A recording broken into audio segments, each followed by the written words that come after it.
So what's hiding in plain sight today? What are too few people paying attention to? We ready for a crypto pitch? This is the greatest Ethereum explanation of all time. Ethereum is a global computing network that allows anyone to tokenize and program any asset. If you have a friend that doesn't quite understand crypto, send him or her this. They will thank you. You can start to see why more and more people see Ethereum as a complement to Bitcoin as a non-sovereign store of value for a digital world. Bitcoin offers greater certainty of supply, but Ethereum now pays a dividend and is deflationary. And the upside here is quite big. We ready for a crypto pitch? All right, about a decade ago, an unknown 19-year-old named Vitalik Buterin came to our office at Ribbit to pitch us on his vision for making Bitcoin more programmable. Now, as you can see, he definitely didn't hold himself out as a titan of finance. But for 10 years now, we've watched as his vision has started to reimagine the underpinnings of financial services and a lot more. Important ideas are like that. They take time to grow. Then one day, they're obvious in hindsight. Social in 2007, mobile, cloud in 2010, AI sometime in the last few years. People worked on and talked about these ideas for a long time, and then they picked up steam when the conditions were right. And that led to trillions of dollars of gains for investors who paid close attention. So what's hiding in plain sight today? What are too few people paying attention to? Well, I think it's that thing that Vitalik was so certain of when he came to see us, a thing that Tim Cook described a year later in a different way when they launched Apple Pay. It's this word, tokenization. Tokenization also is not new. We already tokenize a lot of things. We tokenize payment cards, credentials, PII, Visa, MasterCard, Stripe, Adyen. All these businesses thrive on tokenization. But this simple act makes information more secure, more useful, more interoperable. And now it's picking up speed. Tokenization is something that we're doing with more things and more valuable things. And in a way, this is what Ethereum is about. Ethereum is a global computing network that allows anyone to tokenize and program any asset. And by doing this in a reliable and trusted, neutral way, Ethereum gives us an independent system of property rights on the internet. This turns out to be really powerful, but you don't have to take my word for it. We can just look at the data of what's already happening on Ethereum. We have $88 billion of stablecoins on Ethereum. Now, these are just tokenized dollars. They're digital traveler's checks, basically. But by putting a dollar on Ethereum, you give it superpowers. You can move it anywhere, 24/7, 365 days a year immediately. And this is something no legacy payment network can match. Ethereum's also home to $13 billion of digital art. Now, digital art on Ethereum may or may not be your taste, but it's already on display in dozens of the world's top museums. And Ethereum's home to over $100 billion in tokenized collateral in financial contracts, all written with software on the network. Users swapped nearly $1 trillion on Ethereum last year, all settled in real time, all without counterparty risk. And we're just scratching the surface. These numbers are a fraction of 1% of these addressable markets, and we have many more assets to tokenize. We've got the ones we think of, like the $85 trillion in global equities, and then we have the ones that we don't think of but are growing really fast, like our personal data. And the world is full of assets. We could spend all our time talking about just these ideas.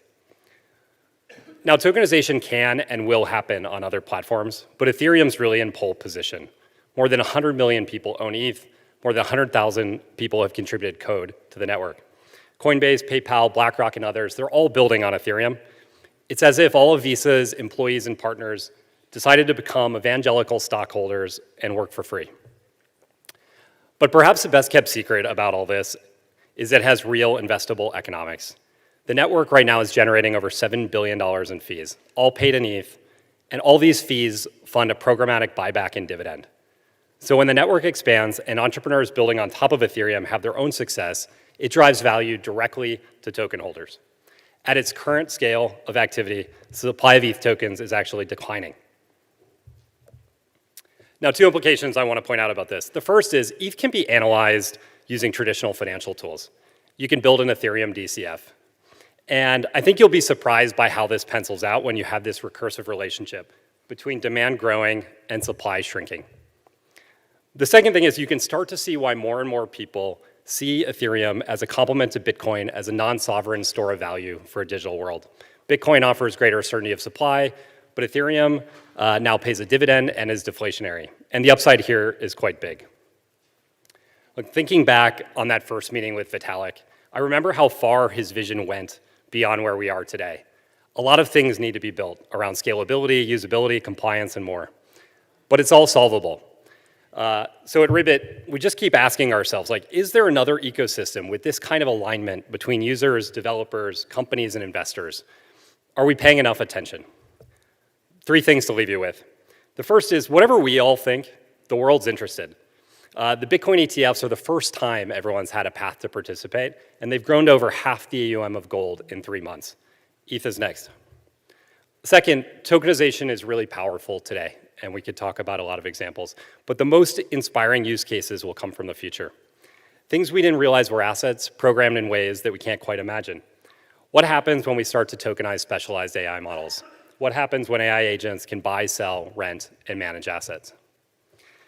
And third, tokenization has been here for some time, but Ethereum is really something new. Now, to explain why I've got in with the wise man himself, Charlie Munger surely would have hated being in a crypto pitch. But he said, show me the incentive and I'll show you the outcome. Steve Ballmer once called Linux a cancer, and now it runs 95% of cloud infrastructure. So what happens when you take this dynamism of open source and you combine it with the strong financial incentives of a platform like Ethereum? Look, we've had a decade to watch this and think about it, and it really keeps surprising us. So I'd encourage you to give it your attention and open mind. I have a strong feeling when we look back, it will have all happened in a flash. Thanks.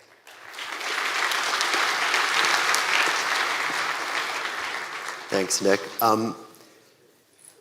How would you think about the odds that the incumbents use their maybe temporary but powerful position to launch a competitor, kind of like the way in a co-op, the way they did MasterCard and Visa? Like on a 1 to 10 scale? 1 to 10. I'd say maybe a 2. I think the coordination costs are really high, and you can build all the compliance and programmability you need. You have all the flexibility on a platform like Ethereum. I think that doesn't mean the incumbents won't be successful. I think Visa can be the biggest issuer, BlackRock can be the biggest asset manager on Ethereum. But if we had asked IBM and Cisco to build the internet for us, we would have ended up with something much smaller, narrower, and ultimately less interesting. So JP Morgan is the IBM of banking. We'll see. What's your thought on cryptocurrency right now, and potentially either accepting it through Apple Pay or otherwise? It's something that we're looking at. It's not something we have immediate plans to do. I would sort of characterize it as there are things that I wouldn't do, like our cash balance. I wouldn't go invest that in crypto, not because I wouldn't invest my own money in crypto, but because I don't think people buy an Apple stock to get exposure to crypto. And so if they want to do that, they can invest directly in crypto or through other means. And so I wouldn't do that. And I'm not planning to in the immediate future to take crypto for our products as a mean of tender. But there are other things that we're definitely looking at. Like what? Like I wouldn't want to have anything to announce today.